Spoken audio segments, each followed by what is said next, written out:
বিসমিল্লাহির রহমানির রহিম। সূরা ওয়াকিয়া শরীফের ফজিলত ও আমল। সূরা ওয়াকিয়া হচ্ছে একটি গুরুত্বপূর্ণ সূরা। ইজা ওয়াকাতিল ওয়াকিয়া লাইসা লিওয়াকাতিহা কাযিবা খাফিদাতুর রাফিয়া। এই সূরাকে সূরা ওয়াকিয়া বলা হয়। এই সূরার ফজিলত কি আলোচনা করব।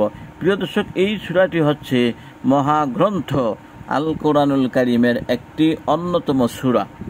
সূরা ওয়াকিয়া তিওয়ালে মুফাসসাল সূরা সমূহের অন্তর্ভুক্ত। এই সূরা অপরিসীম ফজিলতের অধিকারী। প্রসিদ্ধ সাহাবী হযরত আব্দুল্লাহ ইবনে মাসউদ রাদিয়াল্লাহু তাআলা আনহু বর্ণনা, হযরত রাসূল করিম সাল্লাল্লাহু আলাইহি সাল্লাম বলেছেন, যে ব্যক্তি প্রত্যেক রাতে সূরা ওয়াকিয়া পাঠ করবে, অভাব অনটন তাকে কোনো দিন স্পর্শ করতে পারবে না। মিশকাত শরীফের হাদিস 189 পৃষ্ঠা।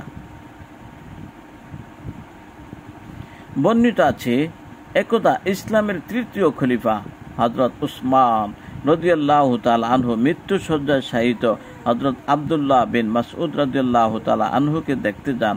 তিনি তাকে জিজ্ঞেস করলেন, আপনি কাঁদছেন কেন? উত্তরে তিনি বলেন, গুনাহের কারণে।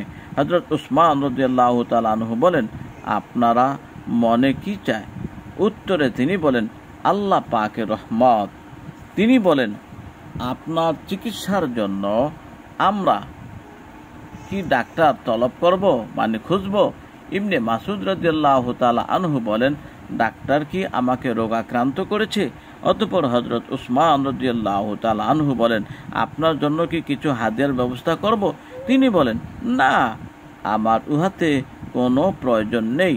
আজীবন আমাকে যা থেকে বঞ্চিত রেখেছে, জীবন ছায়াতে আপনি আমাকে তা দিতে চাচ্ছেন?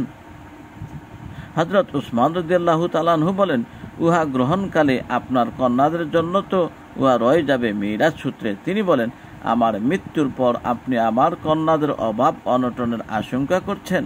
শুনুন, আমি আমার কন্যাদেরকে বলে দিয়েছি তারা যেন প্রত্যেক রাতে সূরা ওয়াকিয়া পাঠ করে।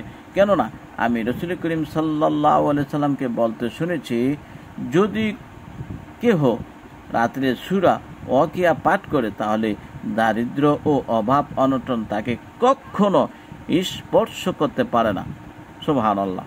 বিসমিল্লাহির রহমানির রহিম।